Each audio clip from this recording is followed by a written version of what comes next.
కూటమి ప్రభుత్వం అధికారంలోకి వచ్చిన తర్వాత రైతులకు సంబంధించి ఎరువుల కొరత విపరీతంగా ఉందంటే కూడా వైసీపీ పార్టీ కూడా ఆరోపిస్తున్న పరిస్థితి. అసలు రాష్ట్రంలో ఎరువుల కొరత లేదు, కావాలని వైసీపీ పార్టీ అంతా కూడా రాద్ధాంతం చేస్తుందంటూ కూడా కూటమి పార్టీ నాయకులంతా ఆరోపిస్తున్న పరిస్థితి. మేడం గారు, అసలు ఎరువుల కొరతే లేదు, ఇది మీరు క్రియేట్ చేసిందనేది ముఖ్యమంత్రి సహా కూటమి నాయకులంతా ఆరోపిస్తుంది.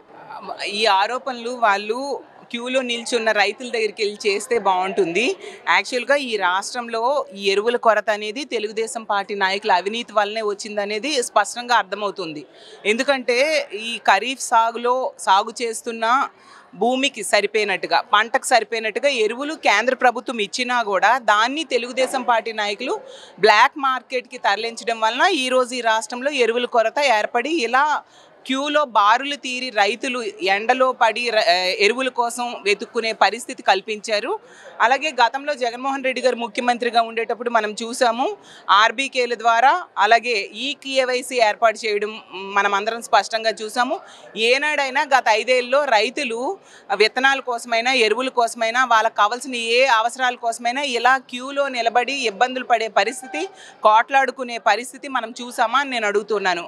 ఈరోజు ఈ కూటమి ప్రభుత్వం అధికారంలోకి వచ్చాక రైతులకి ఇలాంటి దుస్థితిని తెలుగుదేశం పార్టీ నాయకులు కల్పించిన విషయం మనం స్పష్టంగా అర్థమవుతూ ఉంది. అలాగే వ్యవసాయ శాఖ మంత్రి గారు చెప్తూ ఉన్నారు, బఫేలో నిల్చుంటారు కదా, అలా నిల్చుంటున్నారు, తప్పేంటి అని. ఇదే మాట అతను క్యూలో నిల్చున్న రైతుల దగ్గరికి వెళ్ళి చెప్తే బాగుంటుందని నేను తెలియజేస్తూ ఉన్నాను. ఖచ్చితంగా ఈ ఎరువుల కొరత అనేది తెలుగుదేశం పార్టీ నాయకులు ఎరువుల్ని బ్లాక్ మార్కెట్కి తరలించడం వలన వచ్చింది. కాబట్టి వెంటనే రైతులకి సరిపోయే ఎరువుల్ని ప్రభుత్వం సరఫరా చేయాల్సిందిగా మా వైఎస్ఆర్ కాంగ్రెస్ పార్టీ డిమాండ్ చేస్తుంది. తప్పుడు ప్రచారాలు చేస్తున్నారు, అటువంటి వారి మీద ఖచ్చితంగా కూడా మంత్రులు కూడా తిరగబడాలి, తిప్పుకొట్టాలి. మరోవైపు ఎవరైతే తప్పుడు ప్రచారం చేస్తున్నారో వారిపైన కూడా కేసులు పెట్టాలని కూడా ముఖ్యమంత్రి గారు స్పష్టం చేశారు. చంద్రబాబు నాయుడు గారికి ముందు నుంచి కూడా అలవాటు, సూపర్ 6లు ఇచ్చేసాము, ఎవరైనా ఇవ్వలేదు అంటే వాళ్ళ నాలుక మందం అంటూ బెదిరించడం. అలా ప్రతిసారి కూడా వాళ్ళు ఇచ్చిన హామీలు అమలు చేయలేదు, ప్రజలకు కావాల్సిన అవసరాలు తీర్చట్లేదు, ప్రశ్నించే వాళ్ళకి అక్రమ కేసులు పెట్టి జైల్లో పెట్టడము, ఇలా బెదిరించడం మన ముఖ్యమంత్రి గారైన చంద్రబాబు నాయుడు గారికి ముందు నుంచి కూడా అలవాటు. కానీ మా వైఎస్ఆర్ కాంగ్రెస్ పార్టీ మాత్రం ఎన్ని వీళ్ళు తప్పుడు కేసులు పెట్టినా, ఎన్ని అక్రమ కేసులు పెట్టినా కూడా మేము ప్రజల తరపున ఇదే విధంగా పోరాటం చేస్తామని తెలియజేస్తాం. అవసరానికి మించి ఎరువులు ఉన్నాయి, అసలు ఎక్కడా లేదు, వీళ్ళకి ఎంతవరకు సంక్షేమ పథకాలు అమలు చేస్తున్నాం, ప్రజల నుంచి వీళ్ళకి వ్యతిరేకత వచ్చింది, ప్రజలు పట్టించుకోవట్లేదని ఏదో ఒక విషయాన్ని పట్టుకొని జనాలకు వస్తున్నారు అనేది వాళ్ళ ఆరోపణ.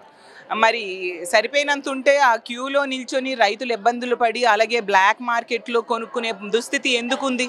స్పష్టంగా గ్రౌండ్ లెవెల్లోకి వెళ్తే తెలుస్తుంది కదా నిజంగా సరిపోయినంత ఉందా లేదా అనేసి. ప్రజల్లోకి వెళ్ళి రైతుల దగ్గరికి వెళ్ళి అడిగితే కనుక్కుంటే తెలుస్తుందని.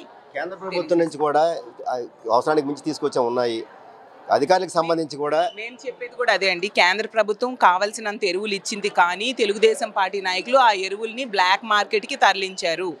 ఇచ్చిన ఈ సంవత్సరం వేయాల్సిన పంటలో 70% పంటే రైతులు వేశారు, కానీ దానికి కూడా సరిపోకుండా ఈరోజు ఎరువులు ఉంది అంటే ఉన్న ఎరువుల్ని బ్లాక్ మార్కెట్కి తెలుగుదేశం పార్టీ వాళ్ళు తరలించారు. అంటే వాళ్ళ అవినీతి వలన ఈరోజు ఈ దుస్థితి రైతులకి కలిగింది, రైతులకి యూరియా కొరత అనేది వచ్చింది అనేది క్లియర్గా అర్థమవుతుంది. ఆందోళన చేద్దాం అనుకుంటున్నారు, ఏం చేద్దాం అనుకుంటున్నారు అసలు ఎరువులకు సంబంధించి? 9వ తేదీ దీని మీద మేము ఆందోళన రాష్ట్ర వ్యాప్తంగా చేయబోతూ ఉన్నాము. ప్రతి జిల్లా హెడ్ క్వార్టర్లో కూడా ఈ ఎరువుల కొరత లేకుండా చూడాలి, రైతులకి కావాల్సిన ఎరువులు అందజేయాలి, బ్లాక్ మార్కెట్కి తరలిన ఎరువుల్ని వెనక్కి రప్పించి రైతులకు అందేట్టుగా చేయాలని ప్రభుత్వాన్ని మేము డిమాండ్ చేయబోతున్నాం. ఎరువులకు సంబంధించి కొరత ఉంది, ప్రభుత్వం కావాలని దాచిపెడుతుందంటూ కూడా ఎమ్మెల్సీ వర్ధికలే అయితే ఆరోపిస్తున్న పరిస్థితి. ఏదో ప్రభుత్వం చేస్తున్న తప్పులను ఎత్తి చూపితే తిరిగి మాపైన కేసులు పెడతామంటూ కూడా ప్రభుత్వం బెదిరిస్తుంది, కరెక్ట్ కాదని కూడా. ప్రభుత్వం ఏం చేసినా సరే ఖచ్చితంగా కూడా మేము ప్రజల వైపు నుంచి పోరాడతామంటూ కూడా ఎమ్మెల్సీ వర్ధికలే స్పష్టం చేస్తున్నారు. వీడియో జర్నలిస్ట్ ప్రేమ్తో రామో, BBC 1 TV, విశాఖపట్నం.